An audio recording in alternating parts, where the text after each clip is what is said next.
The envelope arrived on a Tuesday. I know that because Tuesdays are the only days I still drive to the old house to check the mailbox. I've been doing this for 6 years, every single Tuesday, rain or shine, even though I moved out of that house in 2019 and now live in a one-bedroom apartment on the east side of Knoxville, Tennessee. The mailbox still has my name on it, Wallace Greer. The new owners, a young couple who bought the place at auction, told me I could keep checking it. I think they felt sorry for me. Most weeks there is nothing but junk mail and silence. But on this particular Tuesday, there was a thick manila envelope with no return address, postmarked from Asheville, North Carolina. My name was written on the front in handwriting I would recognize anywhere. My daughter's handwriting, Ellie. I sat in my truck in the driveway of a house that used to be mine and held that envelope in my hands for 10 minutes before I could open it. My fingers were shaking. I am 64 years old. I have worked as a custodian at Pellissippi State Community College for 11 years. I make $16.50 an hour mopping floors and cleaning bathrooms and restocking paper towel dispensers. I drive a 2009 Ford F-150 with 230,000 miles on it. I eat dinner alone every night, and until that Tuesday, I had not heard from my daughter in 6 years. Let me explain. Ellie was born with a condition called childhood apraxia of speech. Her brain knows exactly what she wants to say, but the signals between her brain and her mouth do not work the way they should. Words come out broken, jumbled, sometimes not at all. She is not intellectually disabled. She is not slow. Her mind is as sharp as anyone's, sharper than most. But when she tries to speak, the words betray her. They come out wrong or they do not come out at all, and the world sees a girl who cannot talk and assumes she cannot think. I never made that mistake. From the time she was diagnosed at age 3, I knew that my daughter's voice was not in her mouth. It was in her hands. She could write before most kids could read. By the time she was 4, she was filling composition notebooks with sentences, then paragraphs, then pages. I bought her notebooks by the dozen, the black and white marbled ones you find at the dollar store. We developed a system. She carried a notebook everywhere, and when she wanted to tell me something, she would write it down and hand it to me. I would write back. We had entire conversations that way, sitting at the kitchen table, passing a notebook back and forth like two old friends exchanging letters. Her mother, Diane, did not see it the same way. Diane wanted a daughter who could speak. She wanted birthday parties where Ellie could sing along, school plays where Ellie could have a speaking part, phone calls with grandparents where Ellie could say I love you out loud. She wanted normal, and when normal did not come, she got angry. Not at the condition, at me. You are enabling her, Diane said one night after I brought home another pack of notebooks. If you keep letting her write everything, she will never learn to talk. She does not need to talk to communicate, Diane. She needs to talk to survive in the real world, Wallace. You think the world is going to sit around and read her little notes? Yes, I do. Because anyone who takes 5 seconds to read what she writes will realize she is the smartest person in the room. Diane did not agree, and when Diane did not agree with something, she found someone who did. That someone was a man named Trent Kingsley. He was a financial consultant from Charlotte, North Carolina, drove a BMW, wore suits that cost more than my monthly rent, and had a smile that never quite reached his eyes. Diane met him at a conference her company sent her to. Within 6 months, she wanted a divorce. Within a year, she wanted full custody. Within 18 months, she had both.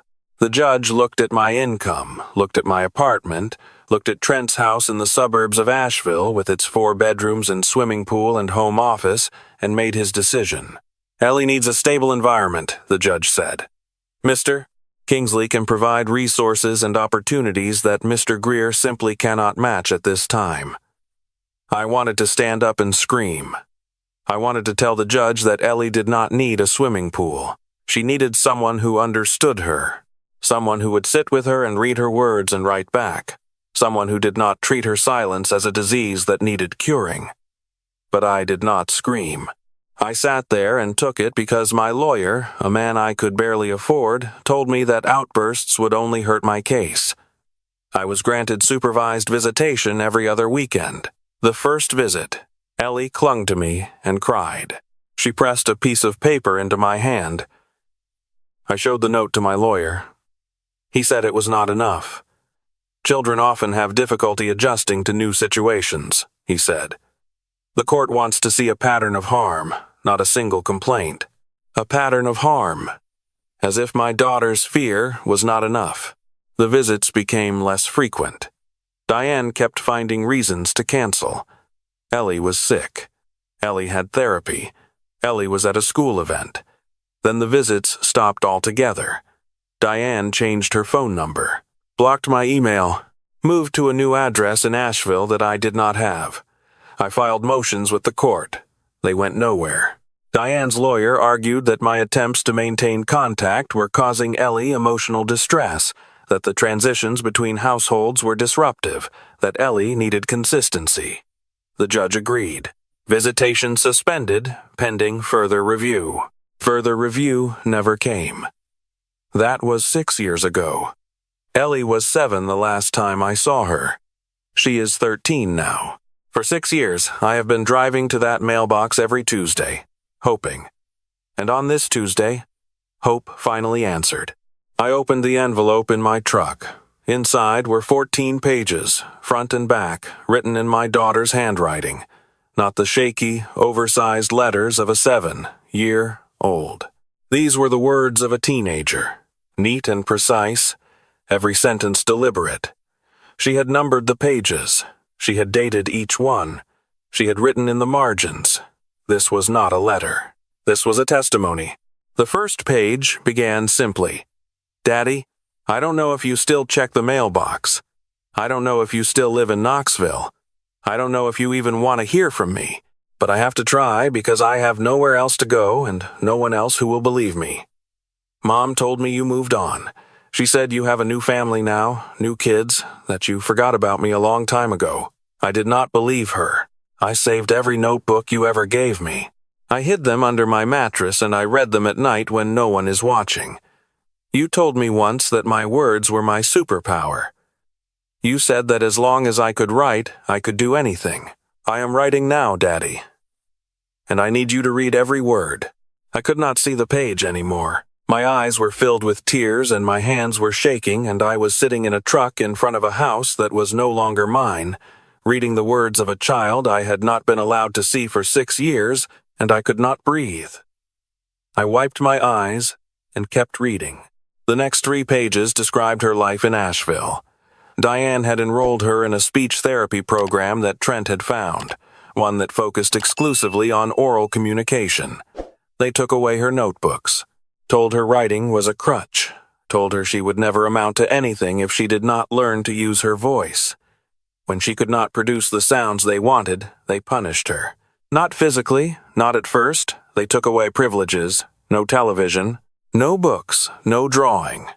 If she reached for a pen during class, they moved it out of reach. If she tried to write a note to a classmate, they confiscated it.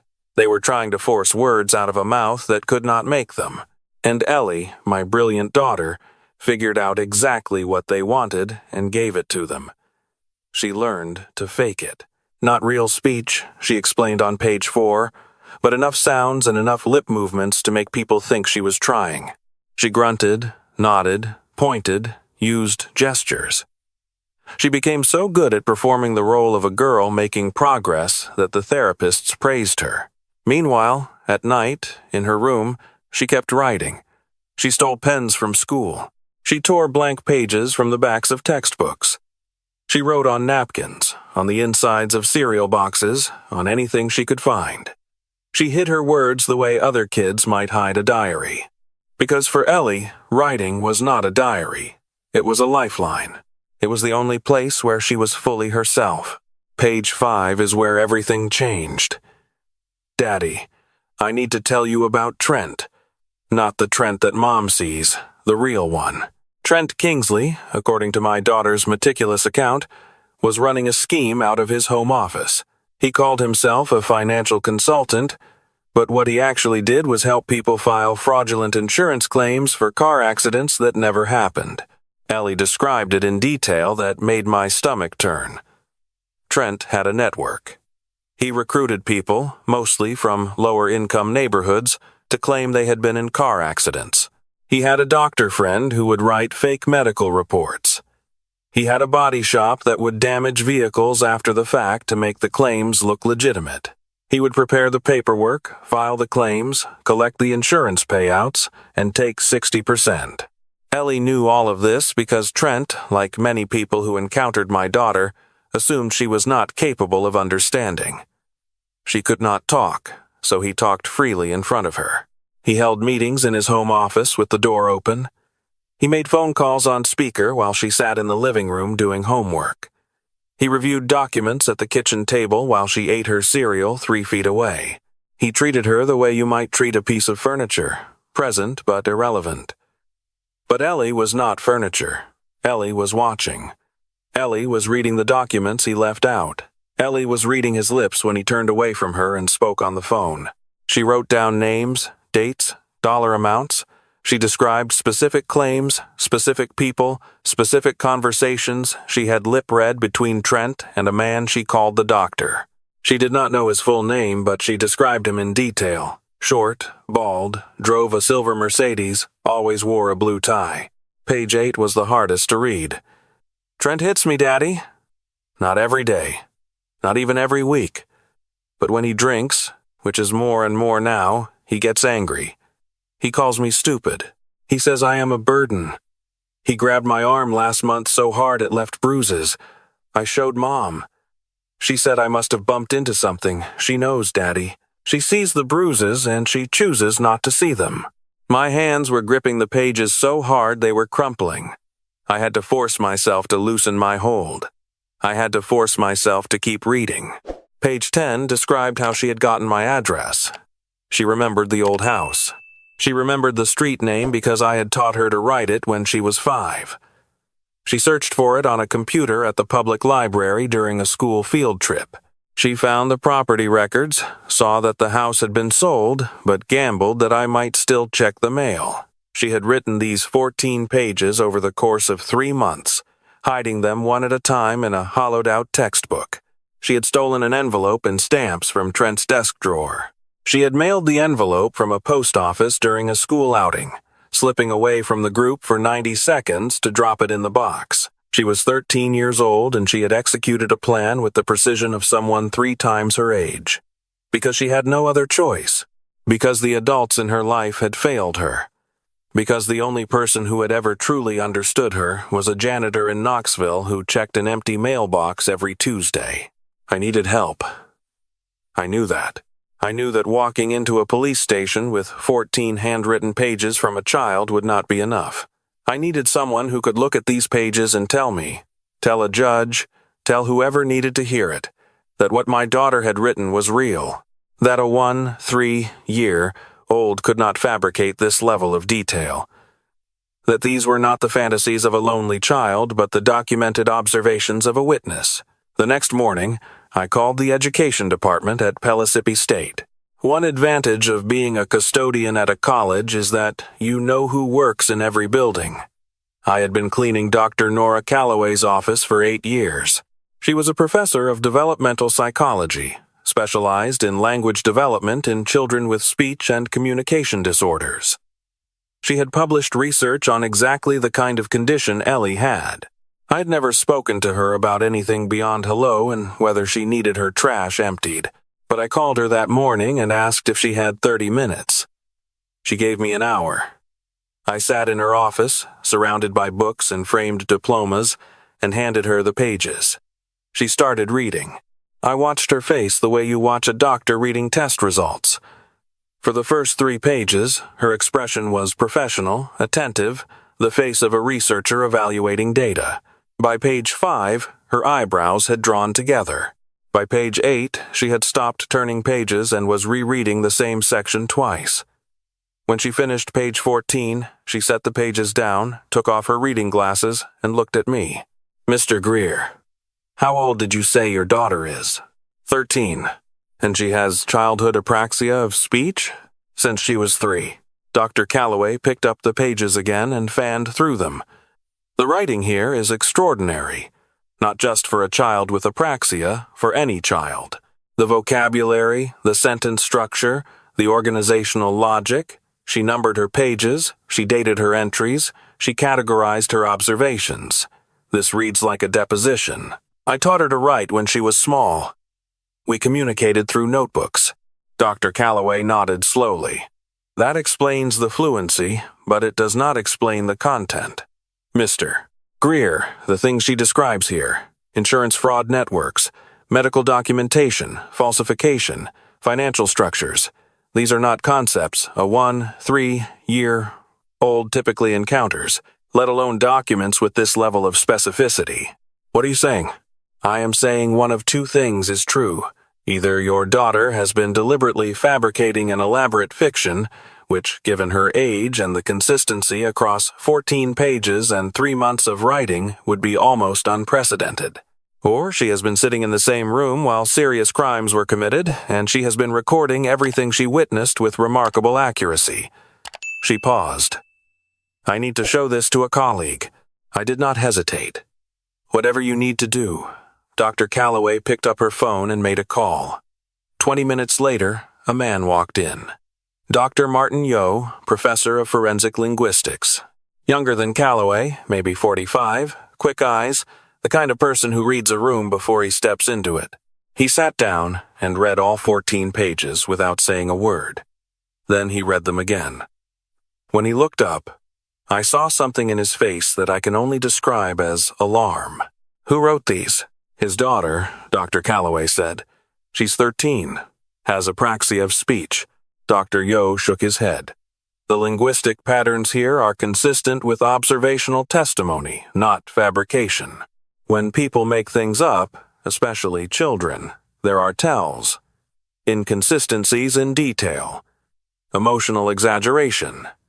Narrative coherence that is too perfect. This is the opposite. She includes mundane details alongside significant ones. She notes what she does not know or is not sure about. She distinguishes between what she directly observed and what she inferred. He held up page 6. Right here, she writes. I think the doctor's name starts with a P, but I am not sure because Trent mumbled when he said it. A child fabricating a story does not include her own uncertainty. A witness does. So you believe her? Dr. Yo looked at me directly.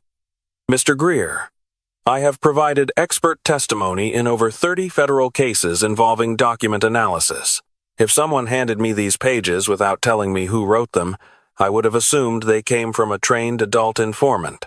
Your daughter is either the most sophisticated juvenile fabricator I have ever encountered, or she is sitting in a house with a criminal who does not know she can hear him thinking. She cannot hear him, I said. She reads his lips. She reads his papers. She reads everything because that is how she survives. Dr. Yo and Dr. Calloway exchanged a look. Then we need to contact law enforcement immediately, Dr. Calloway said.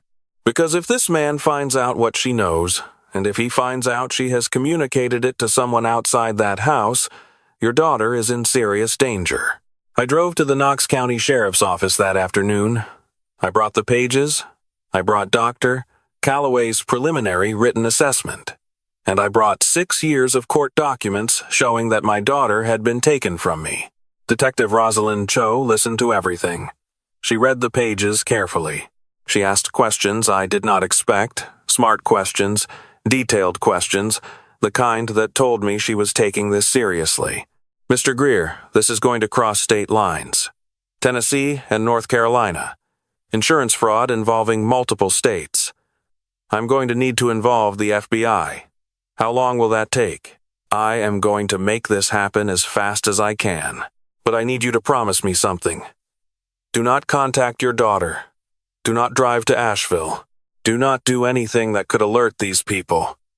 If what your daughter has written is true, and I believe it is, then the most dangerous thing we can do right now is let them know someone is looking. That was the hardest promise I have ever made. My daughter was in a house with a man who hid her, a mother who refused to see it, and a criminal operation that treated her like she did not exist. and I had to sit in my apartment in Knoxville and wait. I waited 11 days. 11 days of going to work, mopping floors, emptying trash cans, smiling at students and faculty like my world was not falling apart. 11 days of driving past that mailbox hoping for another envelope. 11 days of staring at those 14 pages until I had memorized every word. On day 12, Special Agent Christine Herrera from the FBI field office in Knoxville called me. "Mr. Greer, we have been conducting surveillance on Trent Kingsley for the past 9 days. Your daughter's information has been corroborated by our investigation. The fraud network she described exists. We have identified the doctor, a man named Dr. Paul Bennett, and 3 other associates. We are preparing to execute warrants. I need you to be available." "When?" "Tomorrow morning." I drove to Asheville that night. 4 hours through the mountains in the dark, my hands tight on the wheel, my mind running through every possible scenario. I arrived at 3 Inches the morning and parked at a gas station the FBI had designated as the staging area. I did not sleep. At 5:45 a.m., Agent Herrera called. "We are moving in. Stay where you are. I will call you when it is safe." I sat in my truck and watched the sun come up over the Blue Ridge Mountains and thought about my daughter, about all the mornings I had missed, all the breakfasts I had not made for her, all the notebooks we had not filled together. At 6:22 a.m., my phone rang. "She is safe, Mr. Greer. She is asking for you," she says, and I quote, "Tell my daddy to bring a notebook. I drove so fast I do not remember the road." The FBI had set up a perimeter around the house, a big colonial-style place on a street lined with oak trees, patrol cars, unmarked vehicles, agents and windbreakers.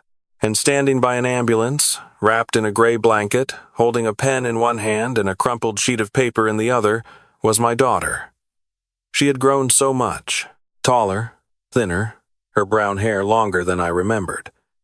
But her eyes were the same, those wide, intelligent eyes that saw everything the world tried to hide from her. She saw me coming and dropped the blanket and the paper and the pen, and she ran. I ran too.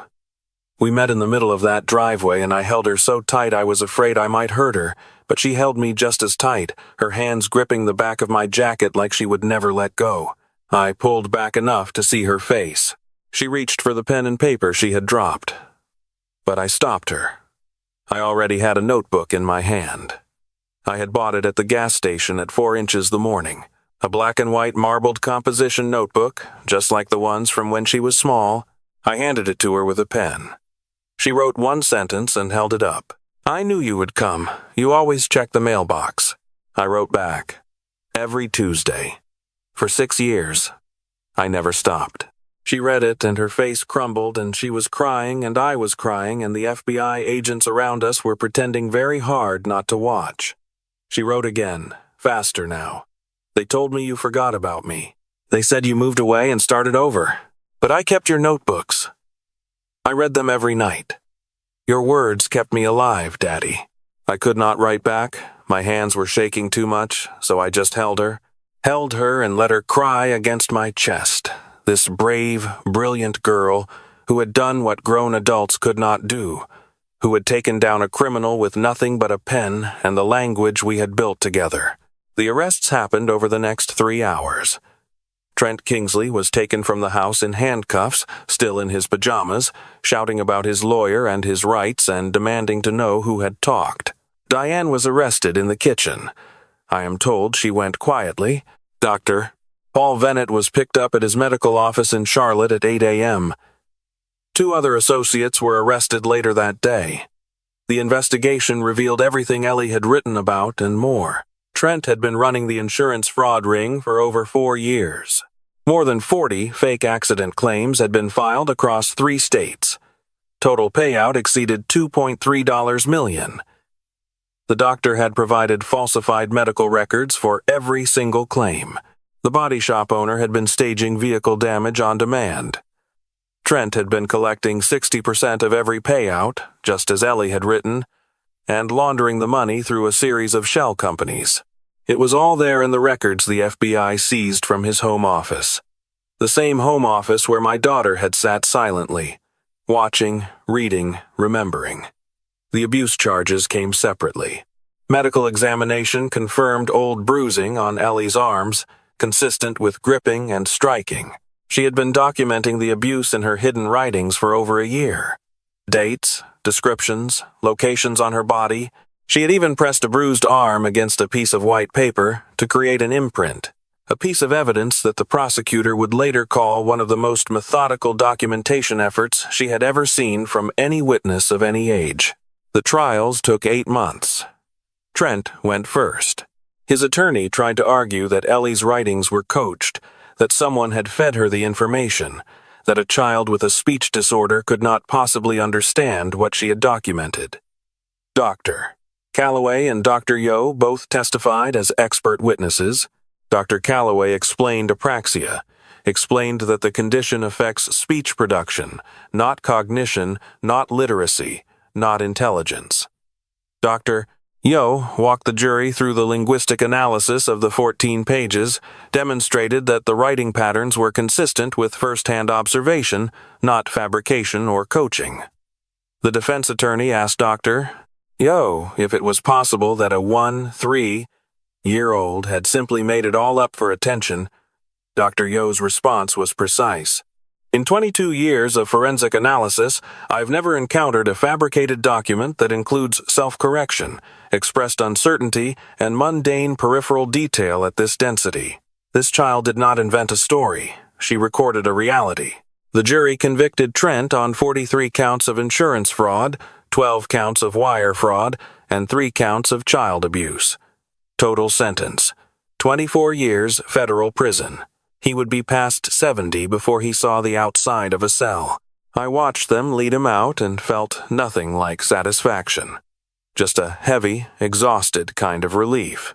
Dr. Vennett cooperated with prosecutors in exchange for a reduced sentence. 8 years and loss of his medical license permanently. The body shop owner got 6 years. The 2 other associates got 4 and 5 respectively. Then came Diane. Her trial was the one I dreaded. Not because I was afraid of the outcome, but because I would have to sit in the same room as the woman who had taken my daughter, silenced her, and looked the other way while a man left bruises on her arms. Diane's lawyer argued what I expected. She did not know about the fraud. She did not know about the abuse. She was a victim of Trent's manipulation, a mother who had made poor choices in men but never intended to harm her child. Ellie testified by written statement, read aloud by a court-appointed advocate. The judge had ruled that given her speech condition, she could submit her testimony in the format most natural to her. She had written 22 pages. Single-spaced. She described everything. The therapy program that punished her for writing. The notebooks they confiscated. The bruises she showed her mother. The exact words Diane said when she saw them. You must have bumped into something. Stop making things up, Ellie. You want them to take you away? You want to end up in a home? She had not been protecting Ellie. She had been protecting herself. Diane was convicted on 6 counts of fraud, 2 counts of child endangerment, and 1 count of obstruction. 14 years. When the verdict was read, she looked across the courtroom at me. I expected anger or blame or that cold dismissal she had perfected over the years. Instead, her face just collapsed, like she was seeing, for the first time, the full weight of what she had done. I did not look away. I owed her that much honesty. Then the bailiffs let her out and she was gone. Ellie came home with me, not to the apartment. I had spent the months during the trial preparing a real home, a small house in West Knoxville, 2 bedrooms, a little yard, a porch where we could sit in the evenings. I bought it with my savings and a loan from the credit union. It was not big. It was not fancy. But it had a desk in Ellie's room with a lamp and a cup full of pens and a shelf stacked with brand-new composition notebooks. When she walked into that room for the first time, she stood there for a long moment, just staring at the notebooks. Then she picked one up and wrote a single line and held it up to me. This is the most beautiful thing I have ever seen. The adjustment was slow. 6 years is a long time to be separated from someone, especially when those years span the difference between childhood and adolescence. Ellie was cautious at first, quiet even by her standards. She would sit at dinner and study me, like she was trying to reconcile the father she remembered with the man in front of her. I did not push. I just showed up. Breakfast every morning, dinner every night. Notebooks on the kitchen table, always available, always open. I enrolled her in a school that understood her, not a place that tried to force her to speak, but one that met her where she was. They gave her a laptop for classwork. They let her submit assignments in writing. They assigned her a speech therapist who actually understood apraxia, who worked with Ellie gently and at her own pace, without punishment or shame. Within a year, Ellie was producing more spoken words than she ever had before, not because someone forced her, but because she finally felt safe enough to try. She joined the school newspaper, became the lead writer within a semester. Her articles were so good that the local paper in Knoxville published one of them, an essay about what it feels like to have a voice that lives on paper instead of in the air. She made friends. She started painting. She laughed more. She left her bedroom door open instead of closed. Small things that meant everything. One evening, about a year and a half after she came home, we were sitting on the porch watching the fireflies come out. Ellie had her notebook on her lap. She wrote something and passed it to me. "Daddy, do you think Mom ever loved me?" I looked at those words for a long time, thought about Diane, about the woman I had married, about the choices she had made and the ones she had refused to make. I wrote back, "I think she loved you the only way she knew how. But some people love with conditions. They love the version of you they want, not the version of you that is real." Ellie read it, thought about it, wrote again. "I don't hate her. I thought I would, but I just feel sad for her. She spent so long trying to fix my voice that she never stopped to read my words. She missed everything I had to say. I had to set the notebook down for a moment because my eyes were blurring again." She wrote one more line. "You never tried to fix me. You just gave me a pen. That is why I am still here." I picked up the pen and wrote back, "You saved yourself, Ellie. I just taught you the alphabet." She smiled at that. A real smile, the kind that reaches the eyes, the kind I had not seen in 6 years and had been afraid I would never see again. I still have those 14 pages. They are in a fireproof safe in my closet, the originals preserved in plastic sleeves. Sometimes I take them out late at night when Ellie is asleep and the house is quiet. I read through them slowly, page by page, studying my daughter's handwriting, the careful letters, the precise dates, the courage embedded in every line. She could have given up, could have believed the lies her mother told her, could have let them take her notebooks and her voice and everything that made her who she was. But she did not, because, somewhere in her memory, she held on to a man who had sat at a kitchen table and passed notebooks back and forth with her, who had never once told her she was broken, who had shown her that words on paper were just as real as words spoken out loud. She used what I gave her. She used it to survive. She used it to fight back. And she used it to come home. So here is my question for you. What is the language you share with the people you love? Not just the words, but the way you tell them they matter. The way you show them they are seen. It does not have to be spoken. It does not have to be loud. It just has to be real. Hold on to it. Because somewhere, someone you love is counting on that connection. Somewhere, someone is sitting alone in a room, holding on to the memory of the way you communicated with them, keeping it alive, waiting for the chance to use it one more time. And sometimes, 14 pages in a manila envelope can change everything. Thank you for listening. If this story touched you, hit like. It takes 1 second, and it means the world. Drop a comment and tell me what connects you to the people you love. I read every single one. If you want more stories like this, real stories about real people who refuse to be silenced, subscribe to Buddy Chronicle. We post new stories every week. Hit that notification bell so you never miss one. And share this with someone who needs to hear it. Someone who has been told their voice does not matter. Because it does. It always does. I will see you in the next one.